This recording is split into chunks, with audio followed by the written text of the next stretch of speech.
شروع کرتی ہوں اللہ کے نام سے جو بے انتہا مہربان نہایت رحم فرمانے والا ہے۔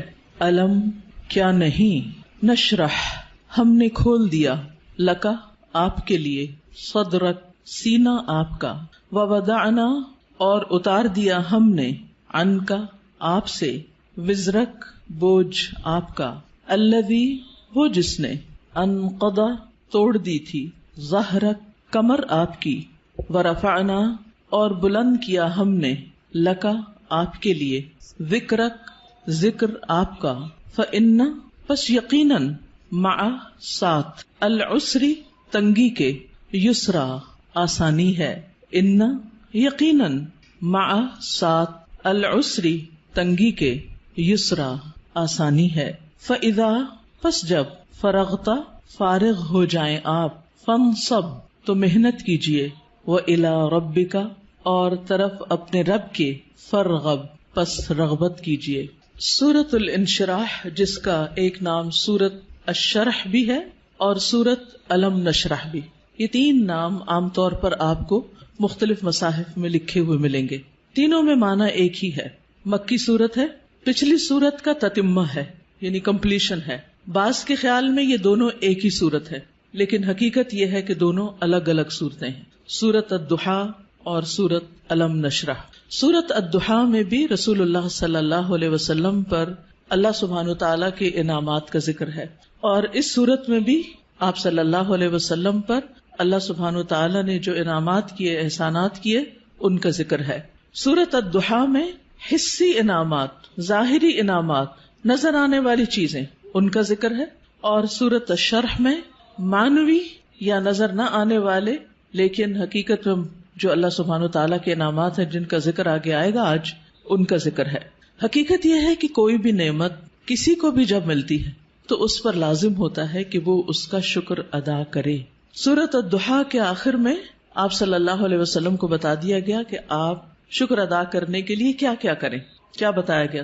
فَأَمَّا الْيَتِيمَ فَلَا تَقْهَرْ وَأَمَّا السَّائِلَ فَلَا تَنْهَرْ وَأَمَّا بِنِعْمَةِ رَبِّكَ فَحَدِّثْ، کہ جس طرح آپ پر احسانات ہوئے ہیں کہ اللہ تعالیٰ نے آپ کو یتیمی کی حالت میں بہترین ٹھکانہ عطا کیا اور بہترین آپ کو علم عطا کیا، نبوت عطا کی، تو اسی طرح آپ بھی یتیم کے ساتھ احسان کریں، اور جو سوالی کوئی آئے، علم کا سوالی یا مال کا سوالی، اس کے ساتھ نرمی کا سلوک کریں، اس کو ڈانٹے نہیں۔ یعنی آپ صلی اللہ علیہ وسلم کو دی جانے والی نعمتوں اور احسانات کا شکر ادا کرنے کا طریقہ بتایا جا رہا ہے، جیسی نعمتیں ویسا ہی شکر، اسی کی قسم کا شکر۔ اور اس صورت میں بھی ہم دیکھتے ہیں کہ جن احسانات کا ذکر ہے بعد میں اسی طرح کے شکر ادا کرنے کی بات ہے، اور یہاں چونکہ مانوی نعمتیں ہیں جیسے وحی الہی ہے، اور اللہ سبحانہ تعالیٰ نے آپ کے لیے جو آسانیاں کی اور آپ کا ذکر خیر جو بلند کیا، تو اس پر آپ کو حکم دیا جا رہا ہے کہ آپ اپنے رب کی طرف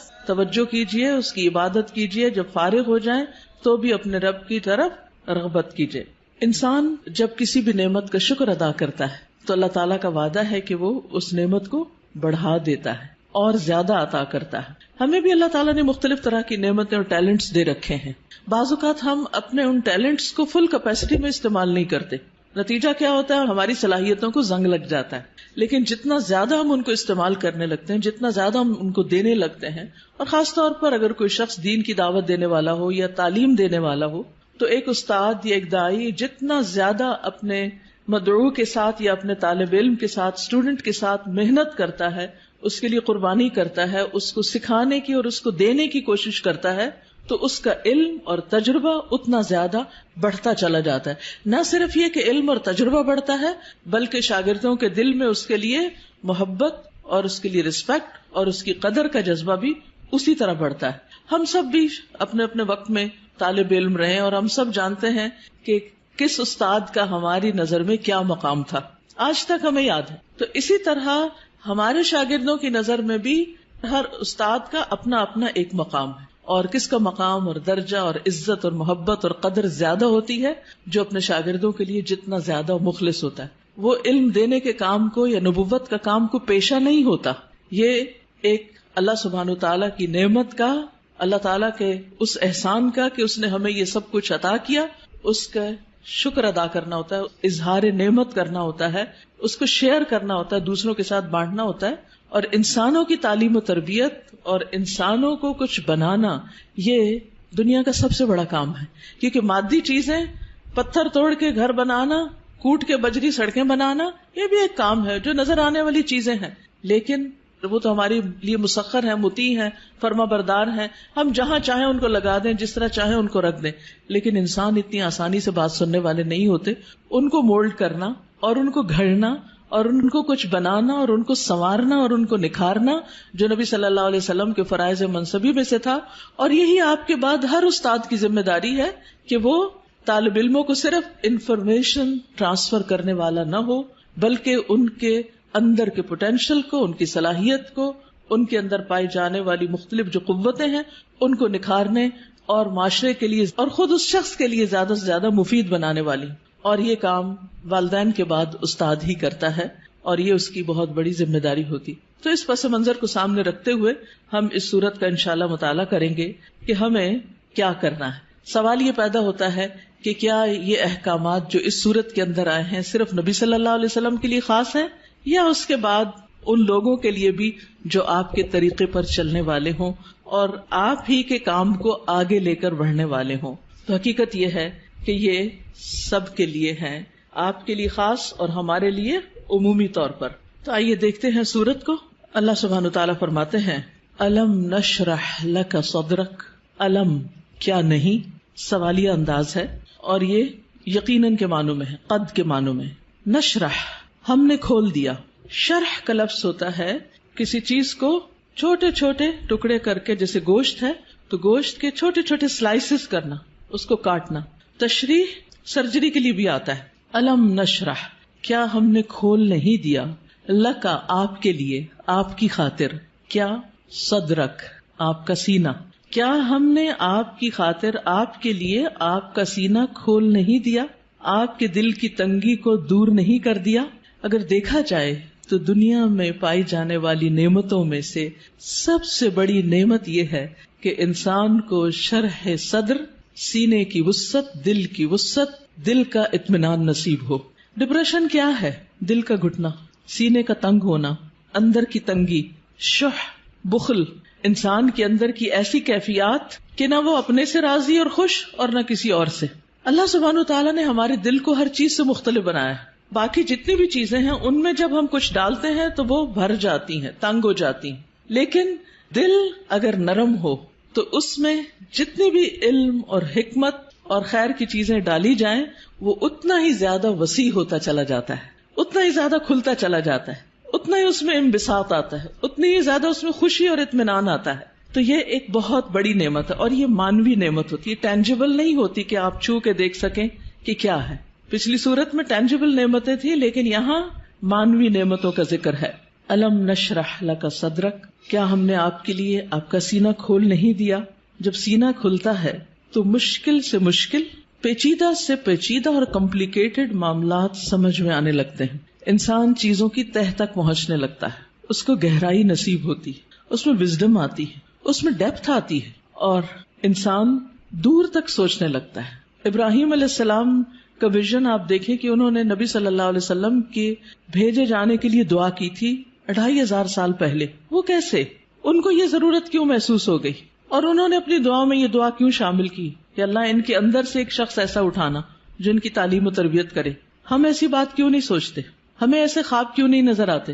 اس لیے کہ ہم صرف اپنی ہی ذات کے گرد گھومتے ہیں. سیلفش، دل چھوٹا ہے، نظر کوتا ہے، تنگ ہے، شارٹ سائٹڈ ہے، دور کی چیزوں کو نہیں دیکھ پاتے، صرف قریب کے فائدوں کو دیکھتے ہیں. آج مجھے کیا مل رہا ہے ہم اس کو دیکھتے ہیں، کل میری کوششوں کا صلہ کیا نکلے گا، کیا ملے گا مجھے، اس کی طرف ہماری نگاہ نہیں جاتی. لہٰذا جو لوگ شارٹ ٹرم گولز کے لیے کام کرتے ہیں وہ کوئی بڑا کام کبھی بھی نہیں کر سکتے، اور جو لوگ دور تک سوچتے ہیں اور وہ وہی سوچتے ہیں جن کے اندر وسعت ہوتی، جن کا دل بڑا ہوتا ہے، جن کی نگاہ دور تک دیکھتی ہے. تو الم نشرح لک صدرک کیا ہم نے آپ کے لیے آپ کا سینہ کھول نہیں دیا.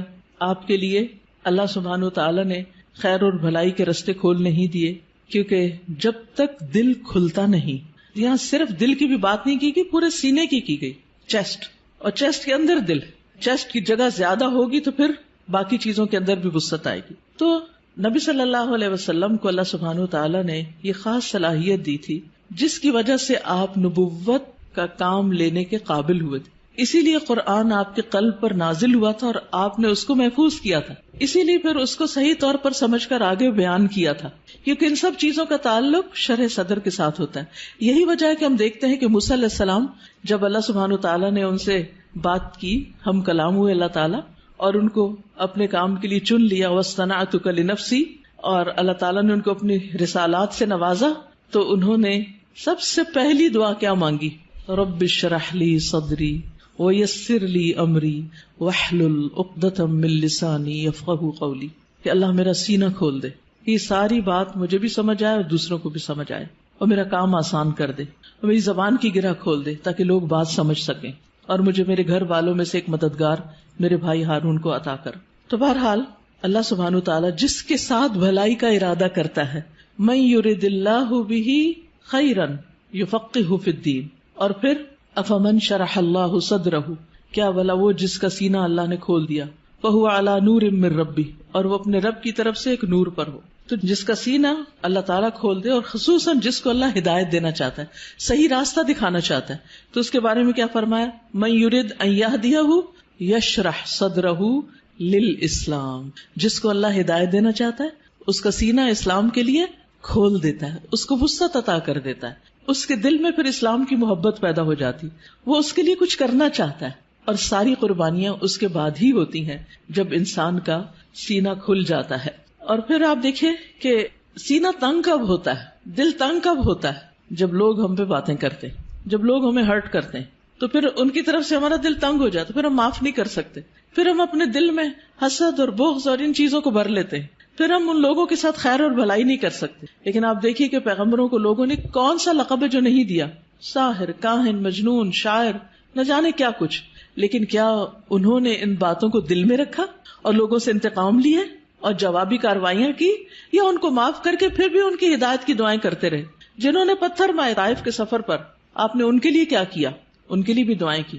ہر موقع پر نہ صرف یہ کہ نبی صلی اللہ علیہ وسلم نے، بلکہ باقی پیغمبروں میں. آج بھی جو شخص واقعی سچے دل سے اسلام کی خدمت کرنا چاہتا ہے، یعنی جس کے دل میں اسلام کی خدمت کا جذبہ ہے، اسے لازمی طور پر اپنے دل کی وسعت کے لیے دعا کرنی، اسے اپنے دل کو کھلا کرنا ہوگا، اسے لوگوں کو معاف کرنا ہوگا، اسے لوگوں کی غلطیوں سے درگزر کرنا ہوگا. اس کے علاوہ بعض لوگوں نے اس کا یہ معنی بھی بیان کیا ہے کہ نبی صلی اللہ علیہ وسلم کا شق صدر کیا گیا تھا، آپ کے سینے کو واقعی لٹرلی کھولا گیا تھا 2 مرتبہ، ایک دفعہ بچپن میں اور ایک دفعہ بڑے ہو کر معراج کے موقع پر. اور اس میں کیا ہوا تھا کہ آپ صلی اللہ علیہ وسلم کے پاس جبریل آئے، انہوں نے آپ کا سینہ کھولا، ساتھ ان کے سونے کا پیالہ تھا جس میں زمزم کا پانی تھا، آپ کا دل نکالا گیا اور پھر اسے زمزم کے پانی سے دھویا گیا اور واپس اس میں ایمان اور حکمت بھر کے اندر رکھ دیا گیا. تو لٹرلی بھی آپ کے سینے کو کھول کر آپ کو، یعنی کہ آپ کے دل کو صاف کر دیا گیا، اور اس میں کسی کے لیے کسی طرح کبھی کوئی حسد، بغض اور کوئی بھی چیز باقی نہ رہی. اور آج اسی چیز کی ہم سب کو بھی ضرورت ہے کہ ہمارے دلوں میں کسی کے لیے کوئی نفرت اور کوئی بھی حسد اور بغض نہ ہو، لوگوں کو معاف کرنا جانے اور خوش رہیں، مطمئن رہیں. ایسے ہی دلوں کے اندر ایمان آتا ہے، ایمان بڑھتا ہے، ایمان کی زینت ہوتی ہے، اور پھر ایسے ہی لوگوں کو ہدایت ملتی ہے، حق کی معرفت ملتی ہے. تو الم نشرح لک صدرک، جب سینہ کھلتا ہے تو انسان تقدیر پر بھی راضی ہو جاتا ہے. انسان چھوٹی چھوٹی باتوں کو لے کے بیٹھ نہیں جاتا، انسان اپنے وقت کو ضائع نہیں کرتا، انسان تقدیر پر راضی ہو جاتا ہے. انسان کا پھر عبادت میں دل لگتا ہے، عبادت کی طرف لپکتا ہے، عبادت کی طرف دوڑتا ہے. نماز پھر قرۃ عین لگتی ہے، آنکھوں کی ٹھنڈک لگتی، نماز پھر بوجھ نہیں لگتی. اللہ تعالیٰ کے کسی بھی حکم کو اپنانا مشکل نہیں لگتا، اور یہ صرف اس وقت ہوتا ہے جب انسان کا سینہ کھل جاتا ہے. الم نشرح لک صدرک، اور پھر کوئی بات سمجھنے میں رکاوٹ نہیں آتی.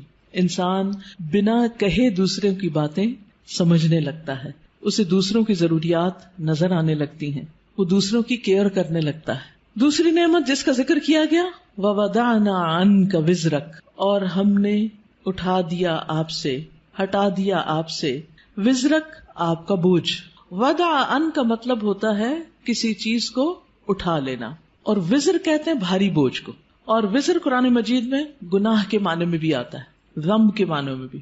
اب یہاں نبی صلی اللہ علیہ وسلم سے ان کے بوجھ ہٹا دیے گئے. اور یہاں پر آپ دیکھیں سورۃ الضحیٰ میں جو انداز تھا وہ کیا تھا کہ الم یجد کا یتیمن، سیکنڈ پرسن، الم یجد کا یتیمن، کیا اس نے آپ کو یتیم نہ پایا، فآوا ووجدک ضالا فہدی ووجدک عائلا فاغنی. لیکن یہاں زیادہ پرسنل انداز ہے، ووضعنا عنک وزرک، ہم نے آپ کا بھاری بوجھ آپ سے ہٹا دیا. اس بوجھ سے مراد کیا ہے؟ اس کے کئی معنی لیے گئے. نمبر ایک یہ کہ آپ کے دل پر نبوت سے پہلے جو ایک خاص بوجھ تھا، آپ کے ذہن میں کچھ سوالات تھے جن کا آپ جواب چاہتے تھے، آپ زندگی میں کچھ کرنا چاہتے تھے. آپ صلی اللہ علیہ وسلم اسی لیے شہر کو چھوڑ کر پہاڑ پر چلے جاتے، ہرا میں چلے جاتے تھے. تو جب اللہ سبحانہ وتعالیٰ نے آپ کو قرآن دیا، نبوت دی، تو آپ کے سوالوں کے جواب آپ کو ملنے لگے اور آپ کے بوجھ آپ سے دور ہو گئے.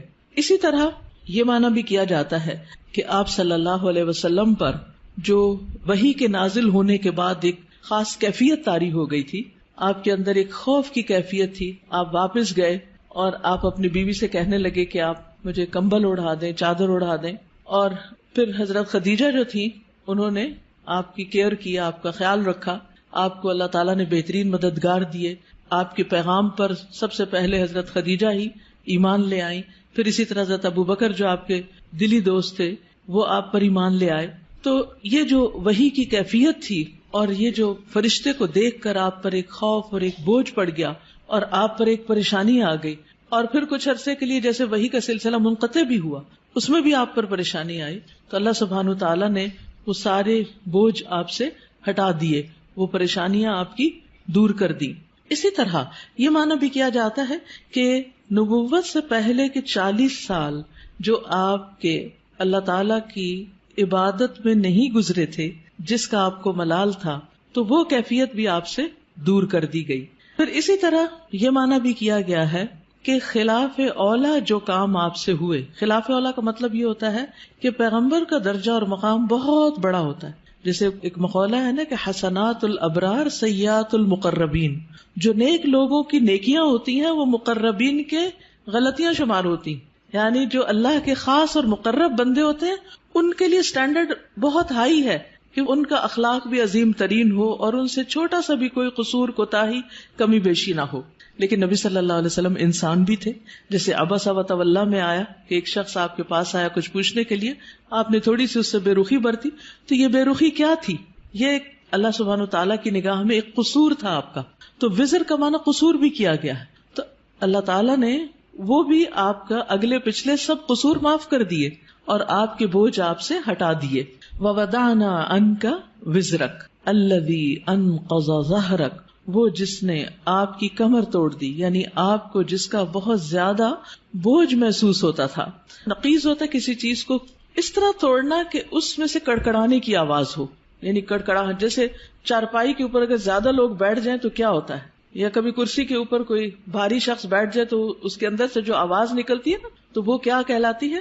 نقیض کہلاتی ہے. تو انقضا ظہرک یعنی جس نے آپ کی پیٹھ کو بوجھل کر دیا تھا، آپ کے اوپر ایسی ذمہ داری آ پڑی تھی کہ آپ اس کی وجہ سے بہت دبے ہوئے یا آپ بہت اس کی وجہ سے بوجھل محسوس کر رہے تھے، تو اللہ سبحانہ تعالیٰ نے وہ بھی آپ سے دور کر دیا.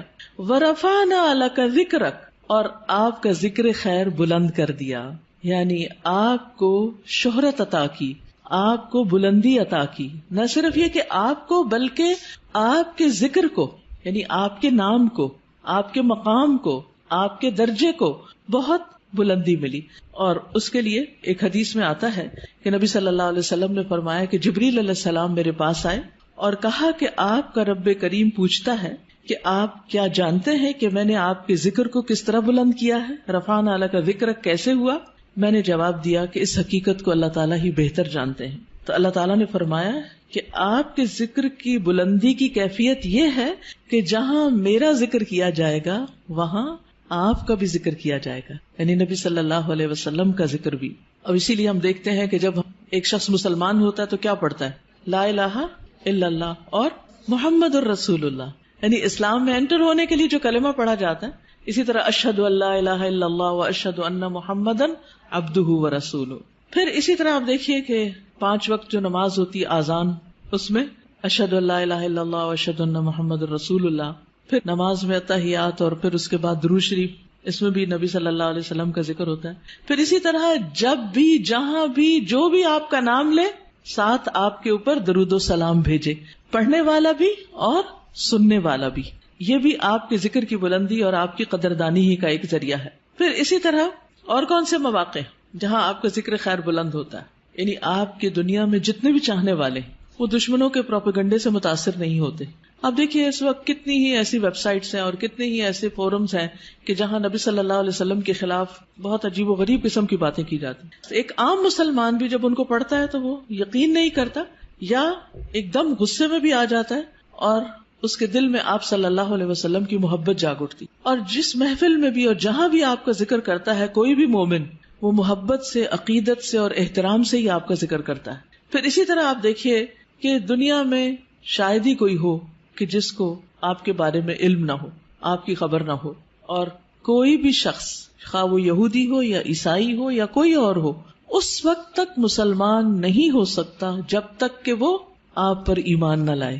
آپ کی نبوت قیامت تک کے لیے ہے. آپ پر جو کتاب نازل ہوئی قرآن مجید وہ ہمیشہ کے لیے محفوظ ہے. باقی انبیاء کے معجزات ان کے ساتھ ہی دنیا میں سے ختم ہو گئے، لیکن نبی صلی اللہ علیہ وسلم کا معجزہ کیا ہے؟ قرآن مجید. یعنی جہاں قرآن کا ذکر آتا ہے وہاں آپ کا ذکر آتا ہے کہ آپ پر نازل ہوا. اور پھر اس طرح بھی آپ کا ذکر خیر ہوتا ہے، آپ کے درجات میں بلندی ہوتی ہے. جمعے کو خطبہ دیا جاتا ہے یا کوئی بھی لیکچر دیا جاتا ہے تو ہم شروع میں کیا کہتے ہیں؟ نحمدہ ونصلی، اللہ کی حمد و ثنا اور نبی صلی اللہ علیہ وسلم کا ذکر، آپ پر درود و سلام. آپ صلی اللہ علیہ وسلم کی باتیں جو ہیں ان کو جس طرح محفوظ کیا گیا اور اس کے لیے جو کوششیں ہوئی اور لاکھوں لوگوں نے اس میں جو محنتیں کی، وہ بھی آپ صلی اللہ علیہ وسلم کی شان کو بلند کرنے کا ذریعہ ہے. کیونکہ آپ کا کلام باقی لوگوں کے کلام سے بہت مختلف، یعنی آپ کی جو گفتگو تھی، آپ کی جو احادیث ہیں، اوتی تو جوامع الکلم، اور اسی طرح کچھ اور بھی خصوصیات، یعنی اس پر کتابیں بھی لکھی گئی ہیں کہ نبی صلی اللہ علیہ وسلم کے خاص خصائص کیا تھے جس کی وجہ سے آپ کا درجہ باقیوں کے مقابلے میں بلند ہے. وَرَفَعْنَا لَكَ ذِكْرَكَ، اب کرنا کیا چاہیے؟ فَإِنَّ مَعَ الْعُسْرِ يُسْرًا، آپ کو تسلی دی جا رہی کہ یقیناً تنگی کے ساتھ آسانی بھی ہے. تنگی کیا تھی؟ یعنی آپ صلی اللہ علیہ وسلم جب نبوت کا کام کرتے تھے، یعنی لوگوں کو اسلام کی طرف بلاتے تھے، تو لوگ آپ کی بات نہیں مانتے تھے. خصوصاً مکہ میں، یہ سورت مکی ہے، مکہ میں آپ کی بہت مخالفت ہوتی تھی. تو اس میں آپ دیکھیے کہ نبی صلی اللہ علیہ وسلم کو تسلی دی جا رہی ہے کہ عسر کے ساتھ یسر بھی ہے، ساتھ ہی ہے. یعنی جہاں تنگی ہے وہیں آسانی بھی ہے. یہ نہیں کہا کہ تنگی کے بعد آسانی ہے، بلکہ جہاں مشکل ہوگی وہاں آسانی بھی ہوگی. یعنی جب آپ لوگوں کو اسلام کی بات بتائیں گے تو کچھ لوگ انکار کریں گے، لیکن اس کے ساتھ ساتھ کچھ لوگ اس دعوت کو قبول بھی کریں گے. وہ آپ کے ساتھی بنتے چلے جائیں گے، آپ کے مددگار ہوں گے، آپ کے سپورٹرز ہوں گے، آپ کے ساتھ بڑے بڑے کام کریں گے مل کر. تو یہ آپ کے لیے آنکھوں کی ٹھنڈک ہوں گے، آپ کے لیے خوشی کا سبب ہوں گے. لیکن یہ خوشی کب نصیب ہو سکتی ہے؟ جب آگے بڑھ کر آپ ان کو اسلام کی طرف بلائیں گے اور ان کو دین کی تعلیم دیں گے. تو آپ دیکھیے کہ نبی صلی اللہ علیہ وسلم کے لیے بھی اس میں سبق ہے اور ہم سب کے لیے بھی. فَإِنَّ مَعَ الْعُسْرِ یسرا، اور پھر ان مع العسر یسرا، تکرار ہے، یقیناً تنگی کے ساتھ آسانی. اس میں آپ دیکھیے دونوں لفظ جو ہیں ان میں ایک کے ساتھ ال آیا ہے اور ایک تنوین کے ساتھ آیا. ال جو ہے جب کسی لفظ پر آ جاتا ہے تو وہ لفظ کیا ہو جاتا ہے؟ خاص، پراپر ناؤن ہو جاتا ہے، یعنی کسی خاص چیز کی طرف اشارہ ہے. لہذا دونوں دفعہ العسر ہے، ان دونوں کا مطلب ایک ہی ہے. لیکن یسرا، یسر کیا ہے؟ یسرن اسم نکرہ، نکرہ میں کیا پایا جاتا ہے؟ میں کئی دن سے اب یہ لفظ دہرا رہی ہوں. کیا پایا جاتا ہے؟ تفخیم. تفخیم، تفخیم کیا ہوتا ہے؟ فخامہ کیا ہوتا ہے؟ کسی چیز کو بڑا کرنا. تو یسر کیا ہے؟ یسر زیادہ ہے، تنگی کا موقع کم ہے. آپ دیکھیے کہ عموماً کیا ہوتا ہے، کوئی بھی کسی بھی چیز میں جب ہم تنگ ہوتے ہیں یا مشکل وقت ہوتا ہے یا ہم بیمار ہوتے ہیں یا کچھ، تو وہ مواقع یا اوقات کم ہوتے ہیں، لیکن عام طور پر جو ایک طرح سے نارمل حالات ہیں وہ زیادہ ہوتے ہیں. کہیں چوٹ لگتی ہے، درد ہوتی ہے، کہ خون بہتا ہے، کچھ ہوتا ہے تو تھوڑی دیر کے لیے ہوتا ہے، پھر اس کے بعد آہستہ آہستہ ٹھیک ہو جاتا ہے، چلی جاتی ہے وہ تکلیف. تو فَإِنَّ مَعَ الْعُسْرِ يُسْرًا، إِنَّ مَعَ الْعُسْرِ يُسْرًا. اور اس میں آپ دیکھیے کہ درمیان والا جو عسر ہے اس کے دونوں طرف یسر کا لفظ ہے. تو اسی لیے کہا گیا کہ دو یسر جہاں اکٹھے ہو جائیں اسر ان پہ غالب نہیں آ سکتا. یعنی آسانیاں دو ہیں، تنگی ایک ہے، تو دو جو ہے وہ ایک پہ بھاری ہوں گے. تو تنگی سے آپ نہ گھبرائیں، مشکلات سے آپ نہ گھبرائیں. اور ویسے بھی اللہ سبحانہ وتعالیٰ مشکلات کے بعد آسانی کرتے ہیں. سیجعل اللہ بعد عسر یسرا. لیکن یہ کب ہوگا؟ یہ آسانیاں کب ہوں گی؟ یہ آسانی اس وقت ہوگی جب آپ ایک کے بعد ایک کام کیے چلے جائیں گے، محنت کریں گے. جب تک انسان مشکل میں نہیں پڑتا آسانی نہیں ہوتی. اگر کوئی یہ کہے کہ آسانی کے ساتھ آسانی ہو جائے تو یہ فطرت کا قاعدہ ہی نہیں. مشکل کے ساتھ آسانی.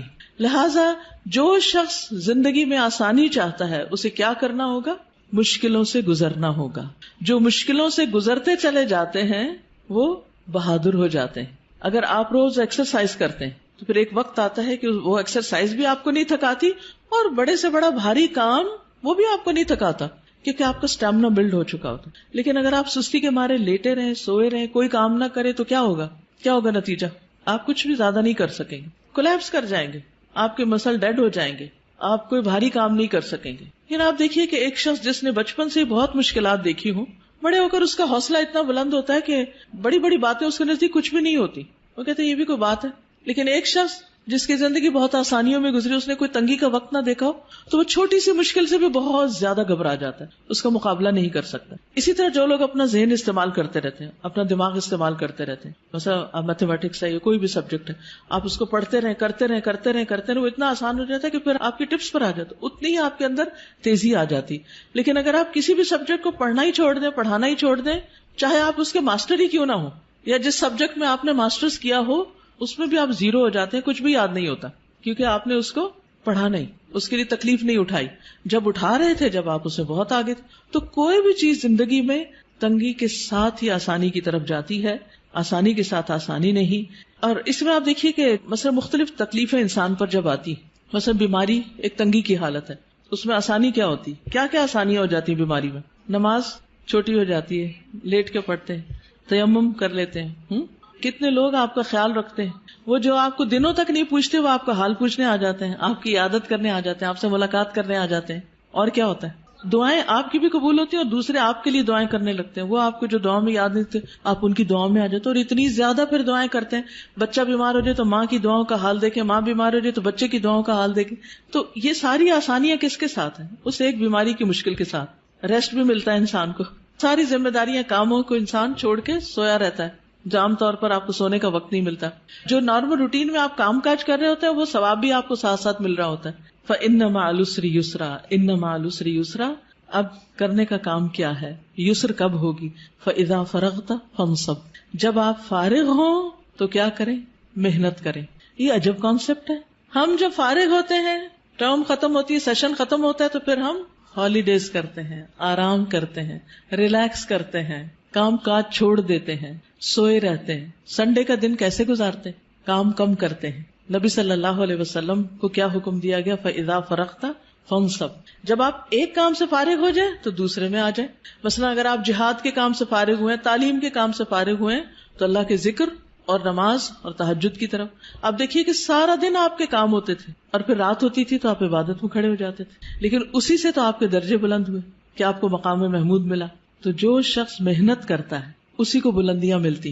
اور یہی سبق ہم سب کے لیے ہے کہ کام کے بعد آرام نہیں، کام کے بعد کام اور پھر کام اور پھر کام. بس کام کی شکل بدل جائے گی، وہی ریلیکسیشن ہے. کیونکہ جب آپ ایک کام کر کر کے تھکتے ہیں نا تو دوسرا کام شروع کر دیتے ہیں، تو آپ کیا کرتے ہیں؟ اس پہلے کام کی تھکاوٹ سے نکل آتے ہیں اور دوسرے کام کی تھکاوٹ جب دوسرے سے تھکتے تو آپ پھر ایک اور کام شروع کر دیتے ہیں. تو وہ جو بدل بدل کے آپ کام کرتے رہتے ہیں اس میں آپ کے لیے آسانی ہو جاتی ہے. فن سب کا ایک مطلب نصب کرنا بھی ہوتا ہے، نصب کا مطلب گاڑنا بھی ہوتا ہے. یعنی جب آپ باقی کاموں سے فارغ ہو جائیں تو پھر اللہ کی عبادت کے لیے کھڑے ہو جائیں. آپ کتنا قیام کرتے تھے، کتنا کھڑے ہوتے تھے، پاؤں سوج جاتے تھے. جب آپ کو کہا گیا کہ آپ کے تو اگلے پچھلے سارے گناہ معاف ہو گئے ہیں تو آپ نے کیا فرمایا؟ افلا اکون عبدا شکورا، کیا میں اللہ کا شکر گزار بندہ نہ بنوں؟ ہم شکر کیسے ادا کرتے ہیں؟ صرف زبانی کلامی. کیا کسی نعمت کے ملنے پر ہم پہلے سے زیادہ اللہ کی طرف راغب ہوتے ہیں؟ کوئی بھی نعمت، دین کی، دنیا کی. اور فن سب اس محنت کو کہتے ہیں جو انسان کو تھکا دے، تھکا دینے والی محنت. فارغ ہوں تو تھکا دینے والی محنت کریں. اسی لیے آپ دیکھیں کہ ویسٹ میں کیا کانسیپٹ ہے، لوگ سارے دن کے کام کے بعد سیدھا کہاں جاتے ہیں؟ جم جاتے ہیں اور جم جا کے کیا کرتے ہیں؟ ورک آؤٹ کرتے ہیں، وہ پسینہ بہنے لگتا ہے، اور ہم کہاں جاتے ہیں؟ بستر پہ جاتے ہیں، کھانے پہ جاتے ہیں، کام کے بعد کام، سخت محنت. اب دیکھیے فَإِذَا فَرَغْتَ فَانْصَبْ، اسے کس نے لے لیا؟ جو آج دنیا میں ترقی کر گئے، اور ہم جو الٹے چل رہے ہیں پیچھے ہی جا رہے ہیں. الٹا چلنے والے پیچھے جاتے ہیں. ہم نے اس قرآن کو سمجھا ہی نہیں اور اس کے مطابق عمل کیا ہی نہیں. وَإِلَىٰ رَبِّكَ فَارْغَب، صرف ورک آؤٹ کر کے تھکنا مراد نہیں ہے، بلکہ اپنے رب کی طرف رغبت کرنا ہے، اپنے رب کی طرف رجوع کی. اب دیکھیے کہ انسان جس سے محبت کرتا ہے نا، تو جب انسان تھک جاتا ہے نا، تو پھر اس کا کیا دل چاہتا ہے؟ اب اس سے بات کرے، اب اس سے ملاقات کرے. تو جو اللہ سے محبت کرتا ہے وہ دنیا کے کام کاج سے جب تھکتا ہے تو نماز کی طرف راغب ہوتا ہے، تاکہ اللہ سے بات کرے، اللہ کا ذکر کرے، اللہ کو یاد کرے. نبی صلی اللہ علیہ وسلم نے حضرت فاطمہ کو کیا سکھایا تھا؟ سارے دن کے کام کار کر کے تھک جاتی تھی، خادم دیا یا کچھ اور؟ تسبیحات. یہ تسبیحات پڑھ لیا کرو، تھکاوٹ دور ہو جائے گی. اور واقعی آپ بھی پڑھ کے دیکھیے، اِلَىٰ رَبِّكَ فَارْغَب، تھکاوٹ دور ہو جائے گی، انسان بالکل ریلیکس ہو جاتا ہے. جب انسان اور کام کر کر کے تھک جاتا ہے نا، تو میں تو ہمیشہ سمجھتی ہوں کہ نماز ریلیکس کرنے کے لیے آتی، ذکر بھی ہو رہا ہوتا ہے، ایکسرسائز بھی ہو رہی ہوتی. جب آپ پڑھ کے اٹھتے ہیں تو بالکل یوں ریلیف ملتا ہے جیسے وَوَضَعْنَا عَنْكَ وِزْرَكَ، سارے بوجھ اتر گئے، سارے گلے شکوے ختم، جو مشکلات ہیں ان کے لیے دعا کر لی، اللہ تعالیٰ کے آگے رو دھو لیے، دل کے بوجھ بھی اتر گئے، جسمانی بوجھ بھی اتر گئے. ویسے بھی کہ کوئی ہے ہماری سننے والا، تو یہ اسی کو نصیب ہوتا ہے جو اللہ کی طرف رغبت کرتا ہے. اسی طرح بعض اس کا معنی یہ بھی لیا ہے کہ نماز پڑھنے کے بعد پھر آپ ایک دم اٹھ نہ جائیں، بلکہ نماز کے بعد کے اذکار کریں. اسی طرح دنیا کے کاموں کے بعد عبادت کریں، عبادت کے بعد دنیا کے کام کریں، یعنی ایک کام کے بعد دوسرا کام. اس طرح ایک بیلنس ہوتا ہے، کیونکہ بہت سے لوگ جو دین کی دعوت دیتے ہیں بس وہ پڑھنے پڑھانے میں لگے رہتے ہیں، عبادت سے غافل ہو جاتے ہیں. عبادت ایکولی امپورٹنٹ ہے، ذکر اذکار ایکولی امپورٹنٹ ہے. نتیجہ کیا ہوتا ہے؟ طرح طرح کی مشکلات کا شکار ہو جاتے. پھر وہ ایک روحانی اسٹرینتھ اور ایمانی قوت نہیں ہوتی، لہٰذا وہ آنے والے چیلنجز اور مشکلات کا مقابلہ نہیں کر سکتے. وہ جو بڑے جذبوں کے ساتھ ایک کام شروع ہوتا ہے وہ کیا ہوتا ہے؟ نیچے بیٹھ جاتا ہے اور انسان پیچھے ہٹنے لگتا ہے. تو اس لیے بہت ضروری ہے کہ انسان دنیا کا کام اور اس کے ساتھ ساتھ عبادت کا کام، دین کی تبلیغ کا کام اور اس کے ساتھ ساتھ اللہ کا ذکر اور عبادت، یہ پرفیکٹ بیلنس قائم کر دیتا ہے. ورنہ نبی صلی اللہ علیہ وسلم نے فرمایا، یا ابن آدم، اے آدم کے بچے، تفرغ لعبادتی، اللہ سبحانہ وتعالیٰ فرماتے ہیں اے آدم کی اولاد میری عبادت کے لیے فارغ ہو، وقت نکالو. املا قلبک غنا، میں تمہارے دل کو غنا، بے نیازی سے بھر دوں گا، دل کو راحت دے دوں گا. واملا یدیک رزقا، اور تیرے دونوں ہاتھ رزق سے بھر دوں گا، رزق دوں گا تمہیں. یا ابن آدم، اے آدم کے بیٹے، لا تبعد منی، مجھ سے دور نہ ہونا، عبادت سے منہ نہیں موڑنا. فاملا قلبک فقرا، ورنہ تیرے دل کو محتاجی سے بھر دوں گا. ہر وقت تمہیں غم پریشانی لگی رہے گی کہ میرے پاس کچھ نہیں، میری یہ بھی ضرورت ہے، یہ بھی، اس چیز کا کیا ہوگا، اس کام کا کیا ہوگا، یہ ضرورت کہاں سے پوری ہوگی. فکر فکر فکر. واملا یدیک شغلا، اور تیرے دونوں ہاتھ کام سے بھر دوں گا، تجھے کاموں سے فرصت نہیں ملے گی اور تیرے دل کو پریشانی سے نجات نہیں ملے گی. کیوں؟ اس لیے کہ تو عبادت کے لیے وقت نہیں نکالتا. تو ہم سب کو پریشانی اور سخت مصروفیت سے بچنے کے لیے اپنی عبادت کے لیے وقت نکالنا لازم ہے. اور اس میں آپ دیکھیے خاص طور پر فجر کے وقت نماز، اذکار، قرآن کی تلاوت، دن کا آغاز اللہ کی عبادت سے ہو، کیونکہ اگر اس میں اللہ کی عبادت کا عنصر شامل نہیں تو پھر انسان تکلیفات سے نجات نہیں پا سکتا. کچھ لوگ جب ان کو دنیا میں مشکلات آتی ہیں تو اللہ سے اور دور ہو جاتے ہیں، کچھ لوگ اللہ کی طرف راغب ہوتے ہیں. اب کل ہی کسی نے مجھے فون کیا کہ میرا ایک بھائی ہے، حافظ قرآن ہے، لیکن دین سے دور ہو گیا ہے کیونکہ اس کو کوئی جاب نہیں ملی، اس کو بیماری لاحق ہو گئی وغیرہ وغیرہ. اب نمازوں میں بھی کوتاہی ہے اور قرآن بھی نہیں پڑھتا. میں نے کہا اس کا حل صرف یہی ہے کہ وہ ان دو چیزوں کی پابندی شروع کرے، ساری مشکلات دور ہو جائیں گی. اور دوسرا بھائی کہتے ہیں اس کو بھی پریشانی آئی تھی لیکن وہ اور زیادہ اللہ کی طرف راغب ہو گئے، جاب بھی اچھی مل گئی اور ویسے بھی خوشحال مطمئن ہے، زندگی بھی ٹھیک گزر رہی. یہ جو زندگی میں پریشانیاں آتی اس لیے ہے کہ اللہ تعالیٰ کیا چاہتا ہے کہ بندے تھوڑا وقت میرے لیے بھی نکالو، کیونکہ اللہ نے ہمیں اپنی عبادت کے لیے پیدا کیا. اور جب ہم اس میں ڈنڈی مارتے ہیں، صرف فرض پر اکتفا کرتے، سنت اور نفل کی طرف جاتے ہی نہیں. یعنی اذا فرغت فانصب میں یہ بھی معنی لیا گیا ہے کہ فرض نماز کے بعد سنتوں کا اہتمام کرو، نفلوں کا اہتمام کرو، صرف فرض پر اکتفا نہ کرو. تو جب ہم فرائض میں ڈنڈی مارنے لگتے ہیں تو ہمارے کام ختم ہی نہیں ہوتے اور تھکاوٹ ختم ہی نہیں ہوتی اور پریشانیاں ختم ہی نہیں ہوتی. تو حل کس میں ہے؟ عبادت میں. ہم سب سوچیں کہ اپنی فرصت کے اوقات کو کیسے گزارتے ہیں. کامیاب وہی ہے جو فراغت کے لمحات کا بیسٹ استعمال جانتا ہو، بہترین استعمال جانتا ہو. وقفات التدبریہ میں نمبر 7 ہے الم نشرح لک صدرک وانما خص الصدر. یہاں صدر یعنی سینے کو مخصوص کیا گیا ہے لأنه محل احوال النفس من العلوم والادراکات، کیونکہ وہ دل کے حالات، نفس کے احوال کا ٹھکانہ ہوتا ہے. یعنی سارے غم، پریشانیاں، دکھ، خوشیاں، ہر چیز دل میں ہی ہوتی ہے، سینے میں ہی ہوتی ہے. والادراکات، اور جتنے بھی ہمارے پرسپشنز ہیں وہ سب بھی. والمراد، مراد کیا ہے؟ الامتنان علیہ صلی اللہ علیہ وسلم بفتح صدرہ وتوسیعہ. نبی صلی اللہ علیہ وسلم پر اللہ تعالیٰ کے احسان کا ذکر ہے، آپ کے سینے کے کھلنے اور اس کے وسیع ہونے، ایکسپینڈ ہونے کے بارے میں. حتی قام بما قام بہ من الدعوہ، اسی وجہ سے آپ دعوت کے کام کو اچھی طرح انجام دے سکے، اس کو قائم کر سکے. وقدر علی ما قدر علیہ، اور وہ قادر ہو سکے جس پر بھی وہ قادر ہوئے. من حمل آباء النبوۃ، نبوت کے بوجھ اٹھانے کے، وحفظ الوحی، اور وحی کی حفاظت یا اس کو یاد کرنے کے. یعنی اسی لیے آپ صلی اللہ علیہ وسلم نے جو کام کیا اتنا بڑا 23 سال کے اندر، اس دل کی وسعت، سینے کی وسعت کی وجہ سے ہی کر سکے. بڑا شخص وہ ہوتا ہے جس کا سینہ اور دل بڑا ہوتا ہے، چھوٹا پن دل کا چھوٹا پن ہوتا ہے. وَمَن يُوقَ شُحَّ نَفْسِهِ فَأُولَٰئِكَ هُمُ الْمُفْلِحُونَ. جو دل کی تنگی سے بچایا گیا وہی دراصل کامیاب ہونے والے ہیں. السؤال لماذا خص الصدر في الآية الكريمة وما المراد بذلك. اس آیت کریمہ میں، آیت کریمہ صرف لا الہ الا انت سبحانک نہیں، ہر آیت کریمہ ہوتی. اس معزز آیت میں سینے کو کیوں خاص کیا گیا ہے اور اس سے مراد کیا ہے؟ کیونکہ سارے ہمارے جو احساسات، جذبات، سارے کے سارے دل سے متعلق ہوتے ہیں، سینے سے متعلق ہوتے ہیں. اور پھر اس سے مراد یہ ہے کہ سینے کی وسعت کے ساتھ ہی انسان وسیع کاموں کے قابل ہوتا ہے. نیکسٹ پیج کو دیکھیے.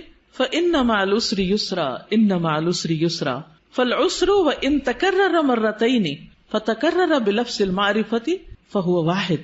عسر اگرچہ 2 بار آیا ہے لیکن معرفہ آیا ہے، ال کے ساتھ آیا ہے، اس لیے اس کا ایک ہی معنی ہوگا، یعنی عسر ایک ہی شمار ہوگا دونوں آیتوں میں.